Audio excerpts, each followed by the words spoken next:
Hey guys, so it's me, Sam Oser. I am live with Joe from Georgia. He is a progressive who was recently arrested by the Georgia Democratic Party. Hi, Joe. Hi. So, this is Joe. He's a progressive in Georgia, and like I said, he was arrested for challenging party leadership. Joe, could you walk us through like what happened with that before I show them the video of you getting arrested? Sure. So what leads up to this moment essentially is years of myself and others, peers, not just young folks and not just new folks in the party, but folks that just want the party to follow its own rules and treat everyone fairly. Basically, us trying to hold them accountable and them partnering with their allies at the state executive level to essentially use law enforcement to remove the people they disagree with or those that are in any way connected to reform.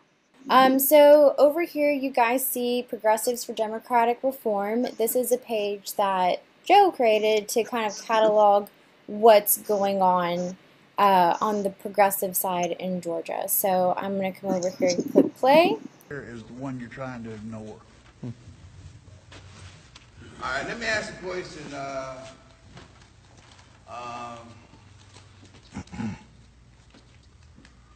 you the new kid on the block. Would you mind serving the secretary tonight? Oh, still don't have a secretary.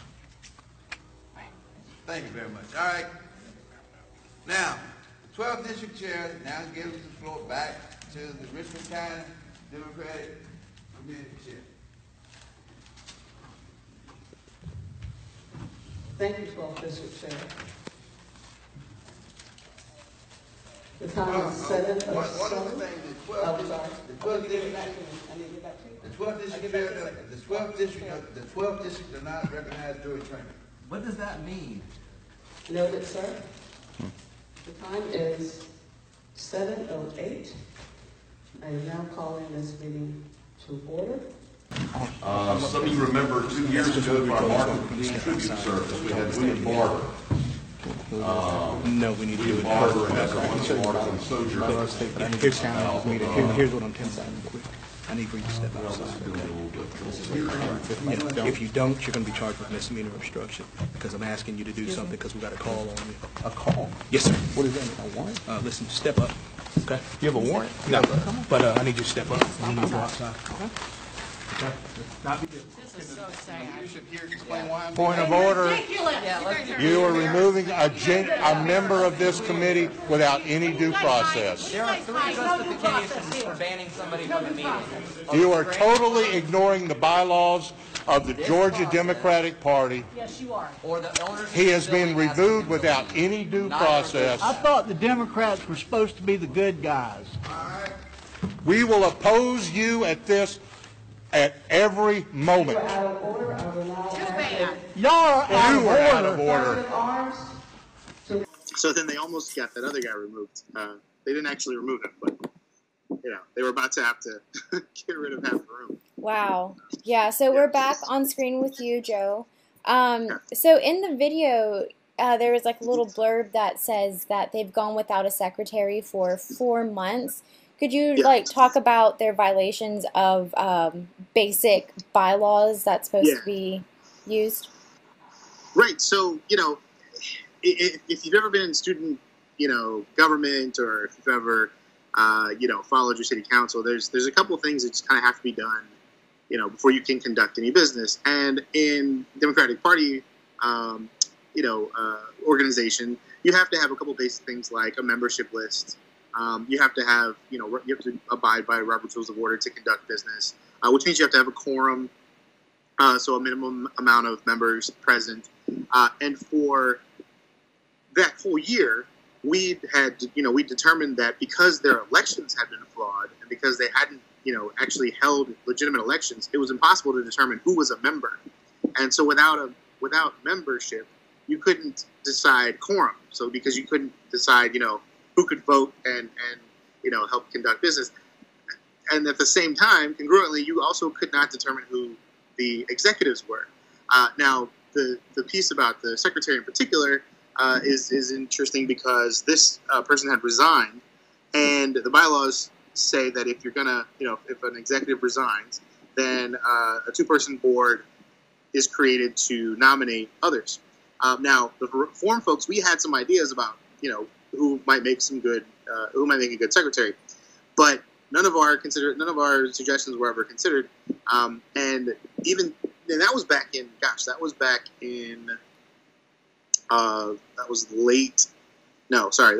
was February of 18. We still don't have an actual elected secretary. Like, we still haven't.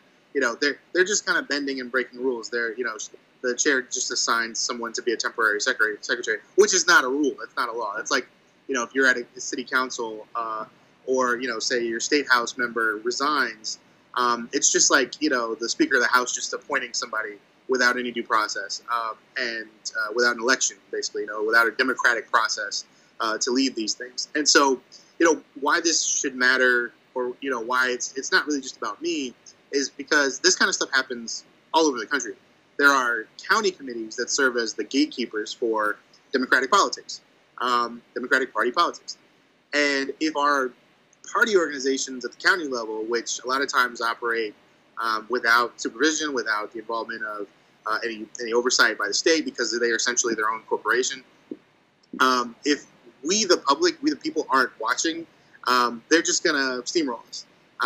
And unfortunately, there's like three main, I can identify in three classes, I guess, within Democratic Party involvement. You've got your activist class of folks that, like to, host rallies, and, they're more issue oriented, maybe more platform oriented. You've got your consultant class. These are the professionals that work on campaigns that want to, ultimately make money and make a living at politics. And then there's the party bureaucracy. These are folks that a lot of times at the county level may not do anything other than keep a seat warm. And they are a lot of times the ones that are, the gatekeepers for folks that end up our super delegates, or end up the, our automatic delegates, what have you. And at every stage of government, be it city council, school board, state house, these are the ones that when folks run for office, they're trying to rub elbows with. But there's a process to removing them. And what we did on the local level, at our level, before creating Progressives for Democratic Reform, or I guess in the process of it, was we looked at the bylaws. We read the bylaws. It's not a 20-page document. It's just a couple pages, and it just sets up kind of like when elections are supposed to be held, who the officers are, what their responsibilities are supposed to be, what kind of meeting frequency there is supposed to be, and it's not unique to the Democratic Party, but it's something that if you don't know it, you're just kind of out of the loop on how it works, and how it then influences so many other things related to government. And then, of course, when you get into the actual government, then you're talking about real dollars and cents, real important decisions that need to be made.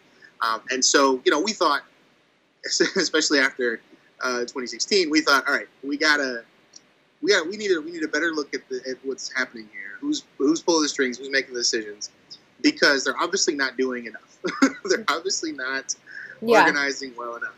And if I can just kind of fast forward to the present here, that was some time ago. I've been to court a couple times. They even when that didn't work, right? When arresting me for trespass didn't work because they can't legally. I mean, you were like, remember, you were participating. The biggest critique was like, "Well, get involved if you don't like what we're doing," and you got involved. Right. And you got arrested for trespassing when you were sitting there partaking in democracy. Right. As an elected member. At that point, I was elected in my own district, my own city district, to represent, my area. And so it was a complete disregard for not just the bylaws, but also legal code section, right? And this is where the state gets more involved, right? It would be easy to dismiss this and say, oh, it's just some county, bigwigs, or some county, small town politics. Well, we had complained to the state already months ahead of time about different things that they were doing or failing to do. And we found out that, they had their own power brokers at the top. And it was described to me by an executive that essentially when it was time to vote on our issues, we kept losing by a 5-4 decision. So these executives, who had to make a decision about whether to either revoke our county charter or intervene at all whatsoever in any kind of mediation, they just kept kicking the can down the road by, again, these just 5-4 decisions where, four of them were, sympathetic to our cause and the need for reform. But because they had that other vote, basically allowing them to do nothing, or in some cases actually advise the county as to how to ignore us, we just the can just kept getting kicked down the road. And this is what brings us to now. We're in the middle of an election. Everyone's talking about Stacey Abrams. If you haven't heard about, the blue wave in the South here, where folks are excited about getting Stacey Abrams and Andrew Gillum. Or, for some people who consider Maryland the South, I don't know, I'm a little iffy on it. Mr. NAACP chair, name's blanking. Ben Jealous. Sorry, Ben Jealous. Oh, okay. Yeah. So if we're excited about getting these folks elected, we're going to need progressives on the team. We're going to need them knocking doors. We're going to need them making phone calls and, and growing the party and proving that we are the big tent we say we are, or alleged to be. Instead, what we're seeing is folks are getting kicked off these campaigns, and that's by and large due to the bureaucratic class. Again, the sort of the party bureaucracy, the seat warmers, in coalition with the consultant class, who again their whole objective is to just do the job, just get paid to run a campaign and manage things at that level. At that level, they're not trying to get into party politics. They're not trying. There are party level disagreements, right? They're just looking for path of least resistance to get to election day. And if in what happened with me, the decision was basically made: will it be better for us or easier for us to just take him off shifts? Which is what the county was asking to do, or actually the district at that point, the district chair who was from this county and a part of all the cabal problems. Their sort of calculation was: do we sacrifice an activist so that we can not anger the gatekeepers, the party sort of power broker position folks? And that calculation could cost us, Yeah. And that's why I hope that this conversation is important, or I hope that folks really consider what's happening, because this is the minutia that we miss. These are the details that the media doesn't pick up and turn into network fodder. These are the real decisions that are made on a daily basis on a campaign, or the decisions that can, when they are made on a campaign, affect our numbers, affect our capacity, affect our ability to reach folks, affect our buy-in.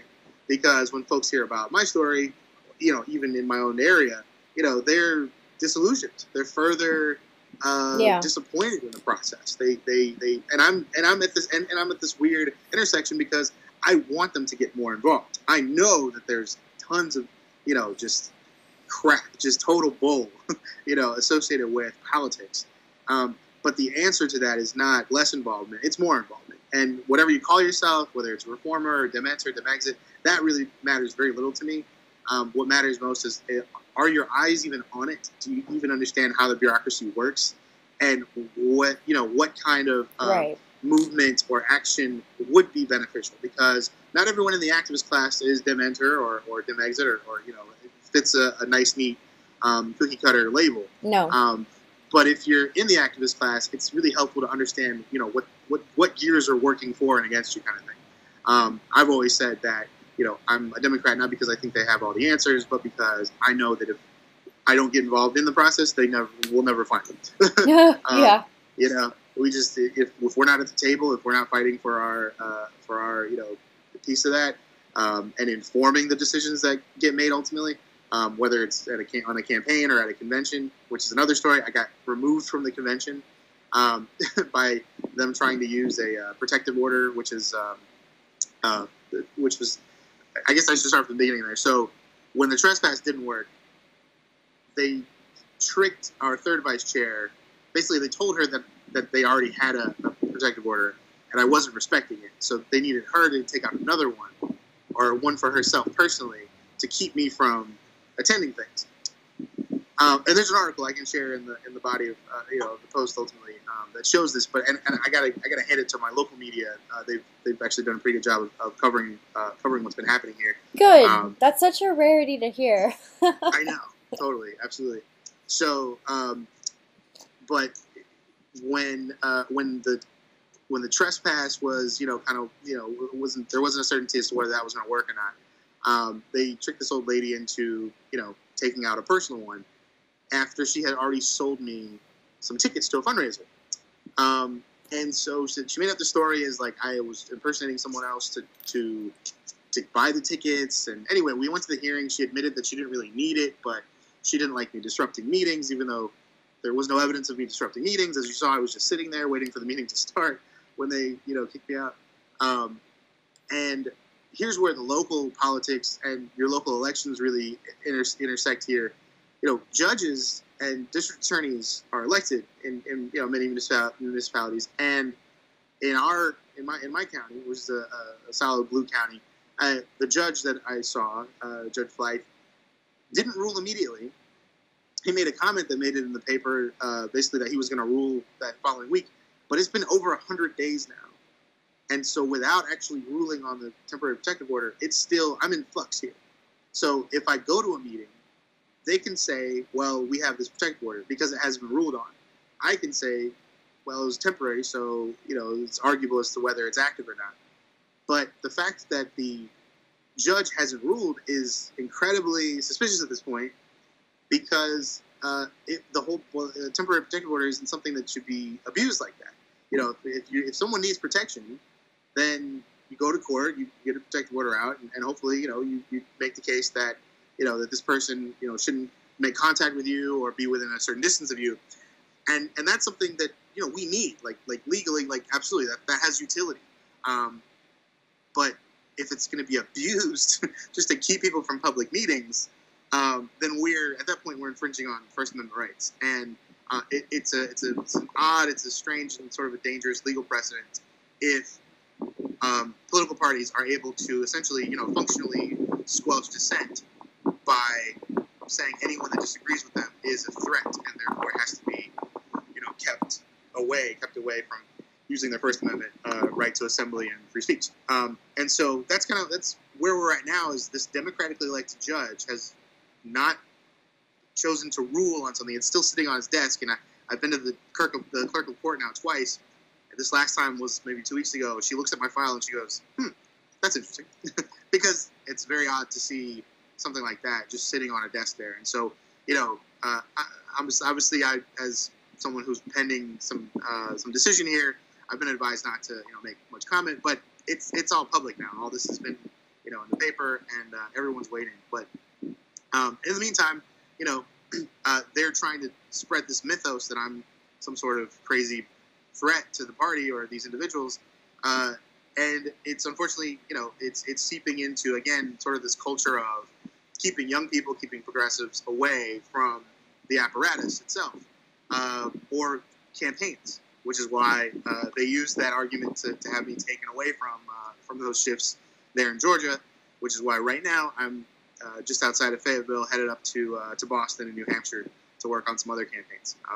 So anyway, yeah, so that's sort of a big overarch from the beginning to this point. And I would hope that folks, really understand that some of the reason we don't know what we don't know is because we're purposely being kept out of the rooms where decisions are made. The media, I think, probably knows that better than just your common consumer or viewer, voyeur of politics, because the media has to jump through hoops a lot of times just to get the story, just to get the details, or to try and get a semblance of sort of the meat of something that's happening, clear evidence. But so for citizens, we have to be especially vigilant in that these people are making decisions on our behalf. It's literally their job to manage the money, to create outcomes, to design our cities and our neighborhoods in ways that down the road will either prove incredibly progressive and uplifting, or incredibly destructive. And if we're not watching, then money's just going to get moved around and end up in pockets and end up with interests that really don't have our future at heart. So I know it's a crazy story, and I hope folks will continue to follow and see where it leads here. But we have a positive following. There are folks that are coming to me because they have a similar story, or they have a story at their county or district level that needs telling too, or where they're looking for allies, right? Because a lot of this too is divide and conquer. If they can make us feel like we're the crazy people, or we're not to be trusted or not to be listened to, then we will become our own recluse in this political system. And the worst thing we can do, though, is the best thing I should say that we can do to combat that is to find each other and form real coalitions that are issue driven, and really, as far as the politics goes and the political bureaucracy goes, focus on transparency, inclusion, and growth of our voices out here. So from Georgia to Texas and everywhere between and beyond. Yeah.